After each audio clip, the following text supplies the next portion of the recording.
orando em todo o tempo, com toda oração e súplica no Espírito, e vigiando nisto com toda perseverança e súplica por todos os santos. E por mim, para que me seja dada no abrir da minha boca a palavra com autoridade, com confiança, para fazer notório o mistério do Evangelho. Dá para dizer amém? Amém. Comecei a falar aqui terça-feira passada sobre níveis da oração.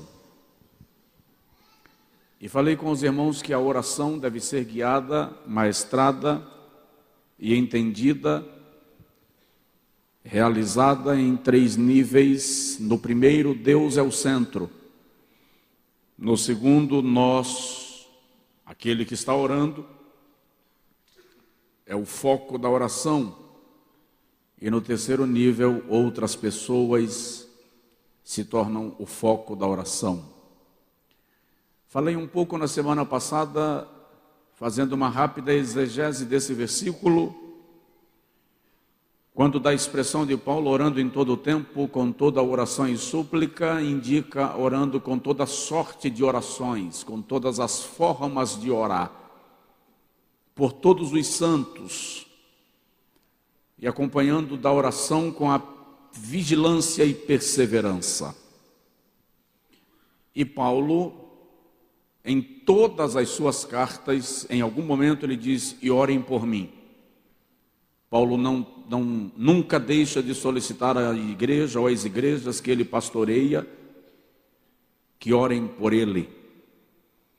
E falei aqui com os irmãos semana passada que a oração deve ser particular, todos nós precisamos de um tempo de oração, nós e o Senhor, e desenvolver o hábito, a cultura da oração. John Wesley disse, e salvo engano eu mencionei isso aqui, que a oração é o oxigênio da alma. Um outro escritor e comentarista diz que o pregador que não ora é como o rio sem água, como a noite sem estrelas e como um fogo sem calor. A oração é o caminho que leva o crente à presença de Deus, ele aproxima de uma vida de santidade e aperfeiçoamento no Senhor. Mas se vamos falar de níveis da oração, uma das coisas que eu tenho sempre pontuado é que nós questionamos muito, por que eu estou orando, Deus não me atende, Deus não responde, porque eu não consigo fluir na oração, porque a grande demanda é fluir na oração, é conseguir ajoelhar e permanecer de joelhos 10 minutos, 15, 20, 30. Quantas vezes você tem a sensação que já orou o dia inteiro e quando olha no relógio só se passaram 7 minutos. E aí você fica frustrado porque você não consegue orar. E na verdade nós temos que trilhar o caminho da oração segundo a orientação bíblica. Tiago diz que nós pedimos e não recebemos porque pedimos mal. Ou seja, se estamos pedindo mal, há uma forma de pedir. E esta forma de pedir nos levará ao lugar que Deus tem reservado para a nossa vida. Então, no primeiro nível da oração, o que eu chamo de primeiro nível é o primeiro momento da oração. É a primeira etapa da oração. Nós normalmente ajoelhamos tão ansiosos, tão preocupados com o que nós queremos, que já ajoelhamos pedindo. Em boa parte dos casos, a nossa oração é movida pela ansiedade. Em boa parte dos casos, a nossa oração é movida pela necessidade de obter bens e coisas. E as questões espirituais são relegadas a segundo plano. E aí não recebemos, porque na nossa ânsia nós queimamos etapas e não percebemos que estamos deixando de receber aquilo que Deus já determinou ao nosso respeito. porque eu bem sei os pensamentos que tenho acerca de vós, é o que já foi mencionado aqui. Deus já determinou ao seu respeito aquilo e as bênçãos que Ele tem reservadas para a sua vida. Ninguém me ouviu, eu vou repetir. Deus já determinou as bênçãos que Ele tem reservadas para a sua vida. Se Deus determinou, então por que não chegam a mim? Repito, porque a maioria das nossas orações, em boa parte das nossas orações, somos movidos pela ansiedade. Então, o primeiro momento da oração, o primeiro passo da oração, a primeira etapa, o primeiro cômodo da oração, e você e eu precisamos tomar tempo neste cômodo, chama-se confissão. Eu não consigo pensar em nós entrarmos na presença de um Deus perfeito, santo, infalível, sem antes reconhecermos que somos pecadores. O primeiro cômodo da oração, o primeiro momento que precisa ser dedicado à oração é o momento da confissão. Ao ajoelhar, Senhor, eis-me aqui, e eu reconheço que sou pecador. Não sou digno de estar diante de Ti em Tua santidade. Esse é o primeiro momento.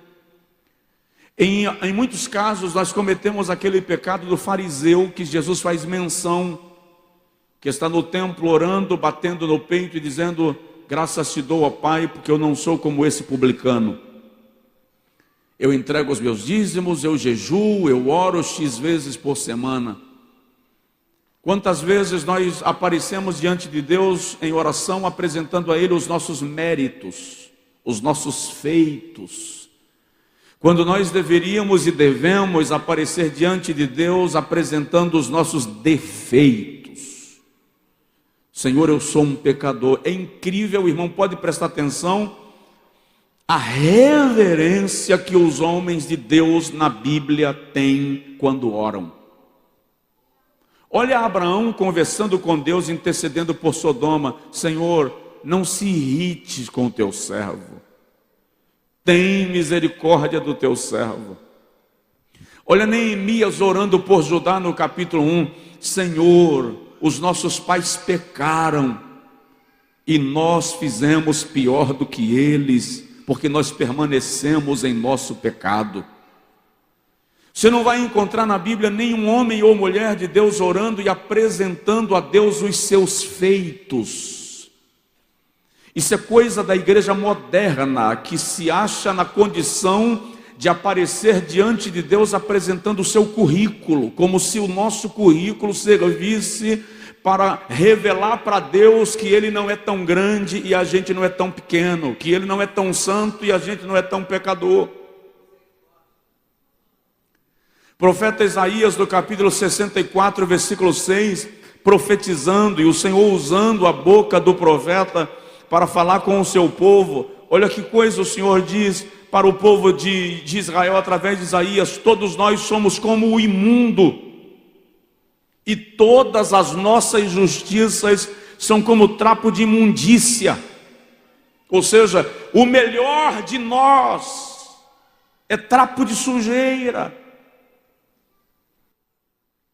é lixo diante da perfeição, da santidade.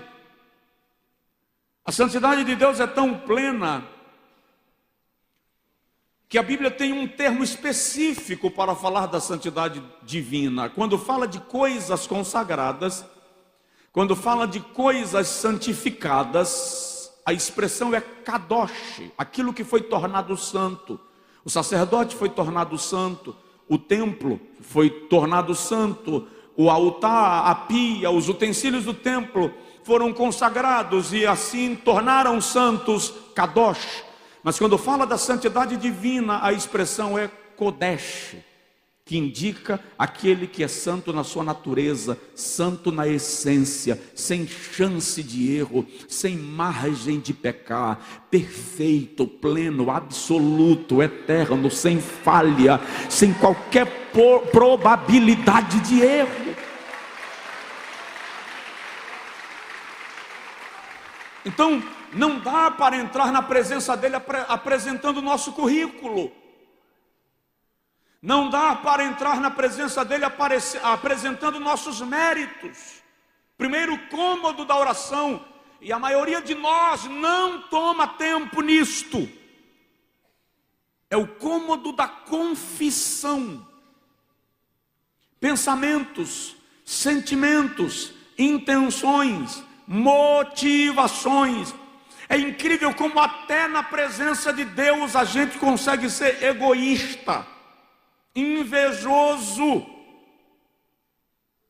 Quantas vezes a nossa oração é movida pela inveja? Nós estamos pedindo algo a Deus porque a gente viu que outra pessoa tem e a gente quer também. Quantas vezes a oração é egoísta? Nós estamos pedindo apenas o que nos fará bem, o que nos beneficia. E Deus está olhando para nós e dizendo: o seu coração não está sendo genuíno.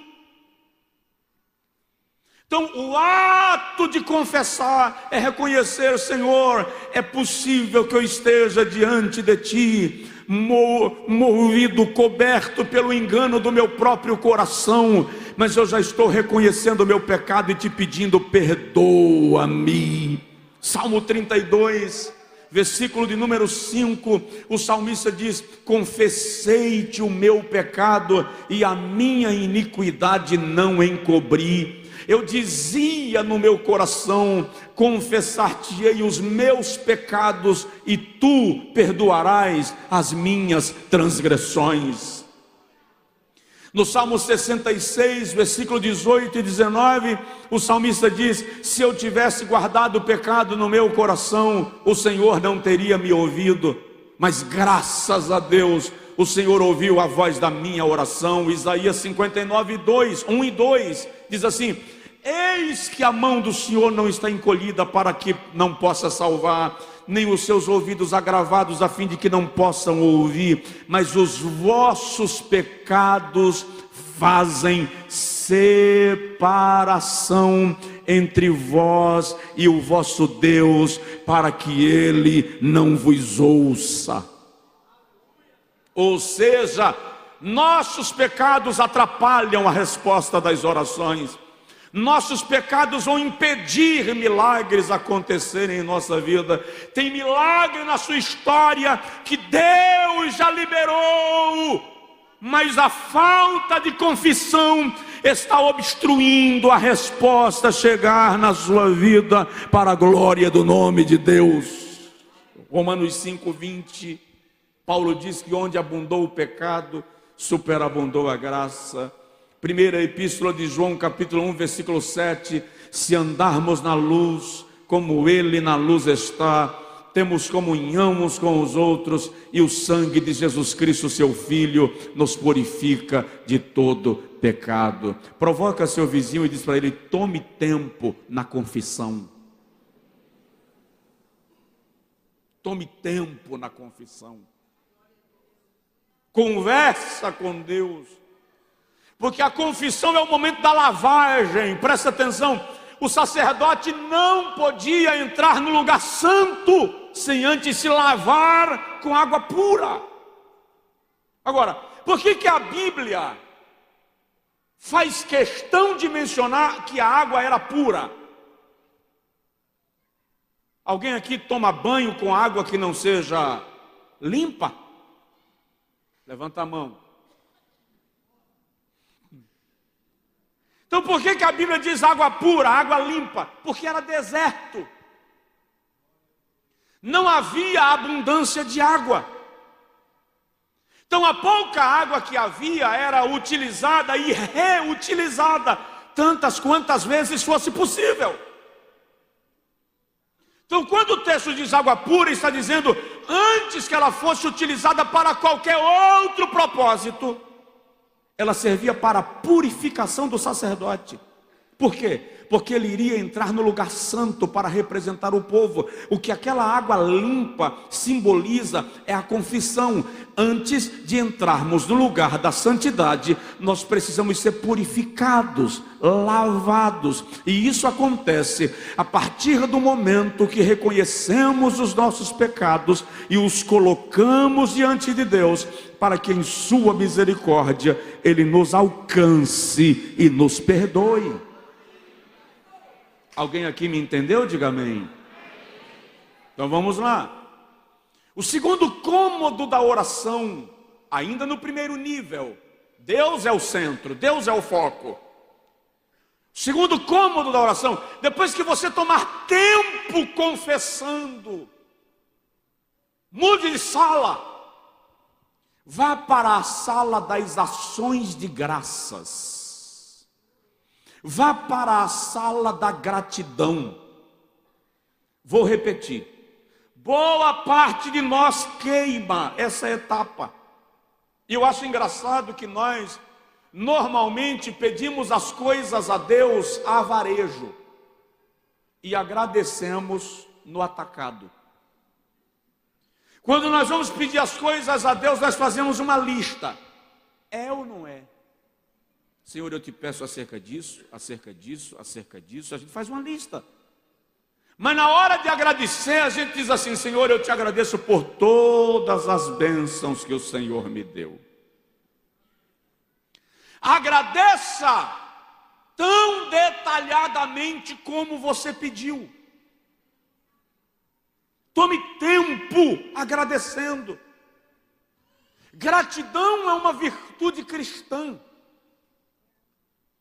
A Bíblia não registra todas as orações de Jesus, mas todas as orações de Jesus que a Bíblia registra começam com esta frase: graças te dou, ó Pai.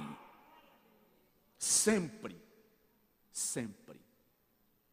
Salmo de número 100, o salmista diz: entrai pelas suas portas com louvor, e em seus átrios com ações de graças. O apóstolo Paulo, escrevendo aos Coríntios, na segunda carta, capítulo 4, versículo 15, falando sobre as ações de graças, ele diz para nós assim: porque tudo isso é por amor de vós, para que a graça multiplicada por meio de muitos torne abundante a ação de graças para a glória de Deus. Ou seja, seja abundante na gratidão. Tome tempo agradecendo, não tenha pressa de pedir. Quem agradece, presta atenção nisso e anota se quiser. Quem agradece recebe mais. Vou repetir, ninguém ouviu. Quem agradece recebe mais. Diz aí para o seu vizinho: quem agradece recebe mais. 10 leprosos foram curados.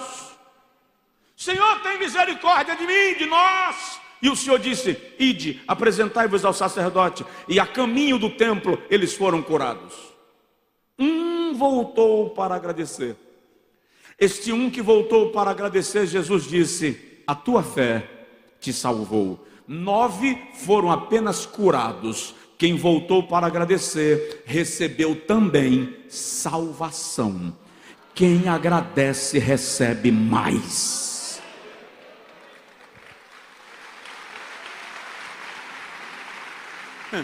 Só que a nossa vontade de ter as coisas é tão grande que a gente esquece do que já recebeu. Colossenses capítulo 3, versículo 16, Paulo diz: a palavra de Cristo habite em vós abundantemente, em toda sabedoria, ensinando-vos e admoestando-vos uns aos outros com salmos, hinos e cânticos espirituais, cantando ao Senhor com gratidão em vosso coração. Seja grato. Segundo momento da oração não é pedir, é agradecer. E a gratidão é pelas bênçãos recebidas, é pelo fôlego de vida, é pela existência, pelas orações respondidas, pelos livramentos que o Senhor te deu, pelos milagres que Ele tem operado em nosso favor.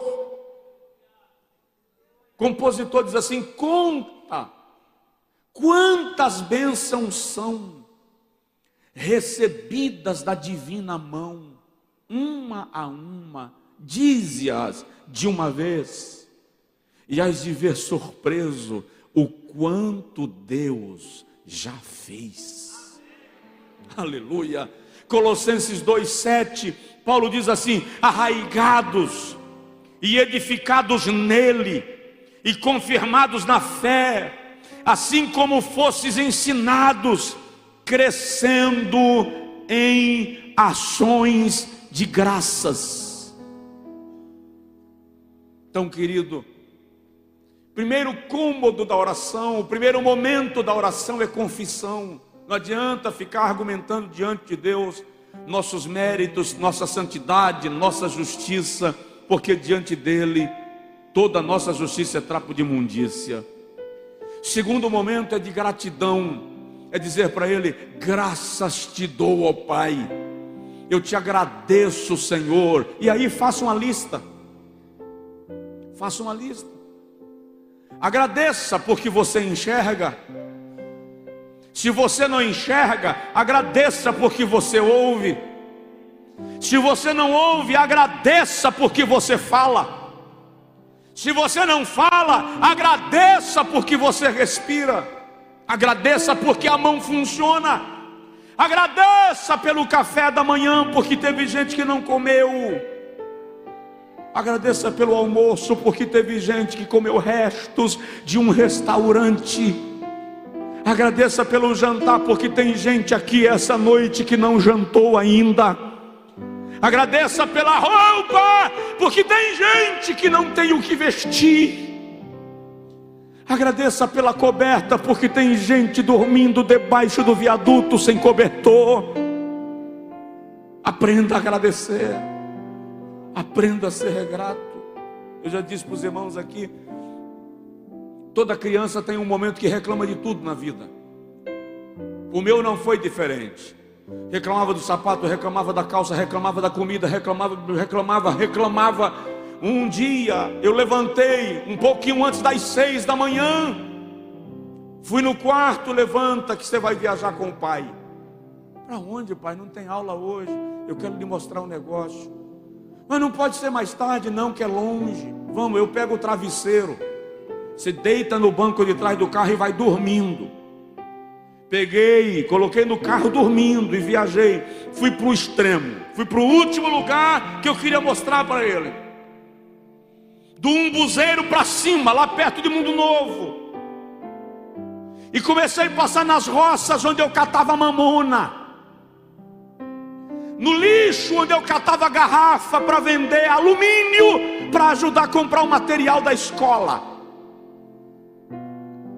Mostrei para ele a ladeira onde eu desmaiei com meio saco de mamona na cabeça, meio-dia, com fome.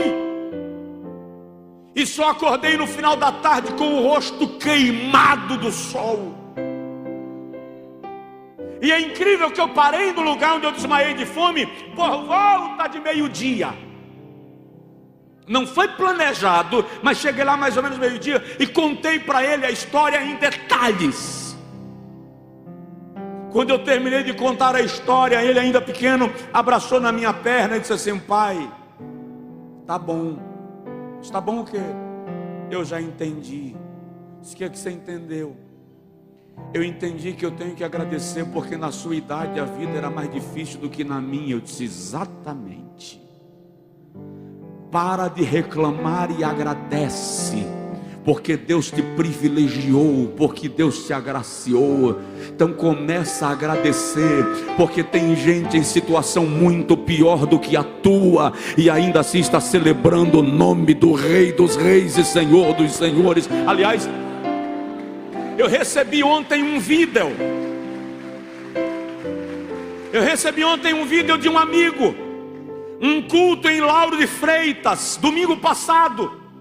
Uma moradora de rua, descalça, mal vestida, entrou no culto, pediu ao pastor a oportunidade para falar. O pastor deu o microfone. Quando o pastor deu o microfone, ele olhou para um pastor que estava no púlpito. O pastor Dermelval foi presidente da igreja de Salvador durante muitos anos, sofreu um AVC, está bastante abatido. Mas a mulher, moradora de rua, olhou para ele e disse assim: eu fui batizada pelo Senhor. Hoje eu sou moradora de rua, não tenho emprego, não tenho casa, não tenho nada, perdi tudo, mas eu quero cantar. Quantas vezes eu e você temos casa, em alguns casos tem carro, tem emprego, e está reclamando. Ajoelha e agradece. Antes de pedir, seja grato, porque Deus tem te coberto de misericórdia. Deus tem nos coberto de misericórdia. Ele tem nos amparado em seu amor. E ela termina o louvor e diz assim: apesar de não ter casa, de não ter emprego, de morar na rua, o Senhor tem me guardado e nada de mal nunca me aconteceu. Uau!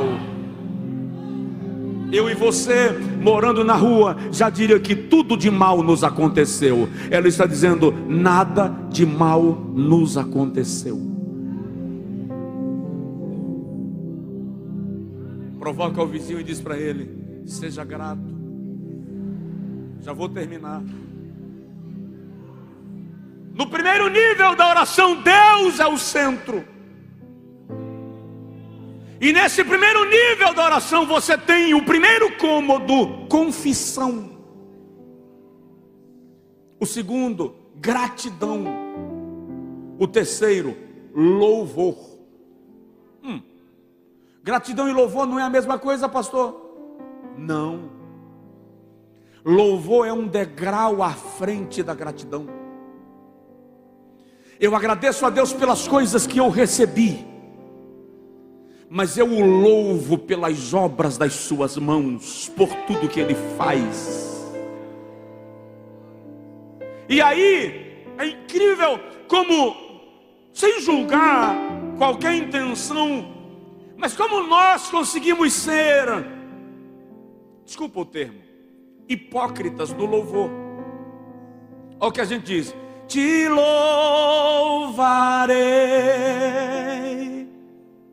Diz comigo de novo: te louvarei. De novo: te louvarei. Vamos lá?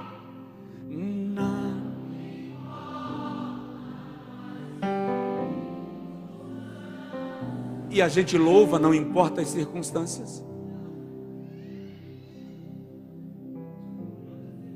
Esse é o terceiro cômodo da oração: louvor. Nós queremos louvar quando as coisas estão do jeito que nós planejamos. Quando elas não estão do jeito que nós planejamos, nós apresentamos a Deus o nosso lamento. Questionamos a sua fidelidade até. Dizemos até que Deus não se importa conosco. Terceiro cômodo da oração é louvor. Entrai pelas suas portas com louvor. E é interessante que eu não sei se isso é um hábito da igreja brasileira, Mas nós criamos aquela ideia de momento de louvor. Vamos para o momento de louvor do culto. Essa expressão, à luz da Bíblia, é equivocada. Não é para haver momento de louvor. É para haver uma vida de louvor. A sua vida, a minha vida, tem que ser uma vida de louvor. Aquele tempo que a gente chama de momento de louvor, que é o tempo que coletivamente celebramos, é apenas o encontro dos agradecidos, apresentando a Deus culto de celebração. Mas eu e você temos que acordar louvando. O abrir dos seus olhos pela manhã é um louvor. Presta atenção, o abrir dos teus olhos pela manhã, sem você dizer nada, sem você cantar, é um louvor. Eu estive numa igreja em Salvador, no bairro da Capelinha. Tem um rapaz na igreja que é mudo e surdo. E no momento do culto, deram oportunidade ao grupo de crianças. Ele chegou do lado das crianças, ficou de joelho para ficar do tamanho das crianças, e ele ficava balbuciando e balançando a cabeça o hino inteiro. No momento do grupo de mulheres, ele foi para o lado das irmãs e a mesma coisa. Na hora do coral, a mesma coisa. E eu falei com o pastor, que interessante, aquele rapaz, ele participa de todos os grupos. O pastor me disse, ele é mudo e é surdo de nascença, mas ele canta em todos os grupos da igreja o tempo inteiro. Ou seja, o louvor não depende da sua capacidade de falar. O louvor só depende da tua capacidade de reconhecer que a mão de Deus está estendida, fazendo milagres em teu favor e pela tua vida. Só quem pode dar um brado de glória a Deus e aplausos ao nome de Jesus.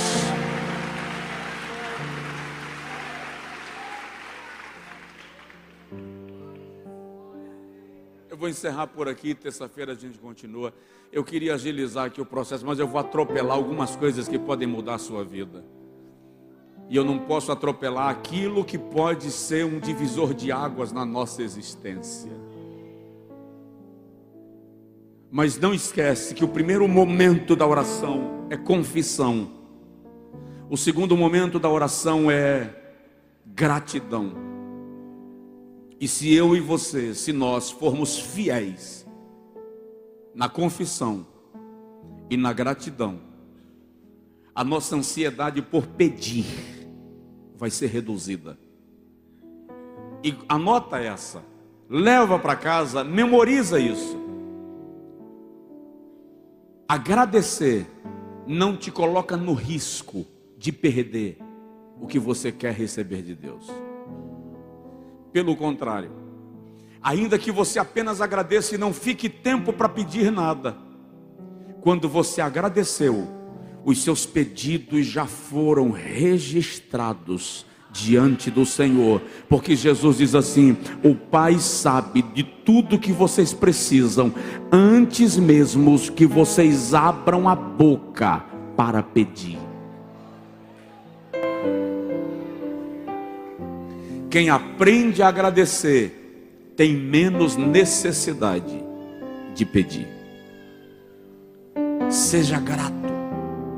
Seja grato. Fica de pé, por favor, quem puder.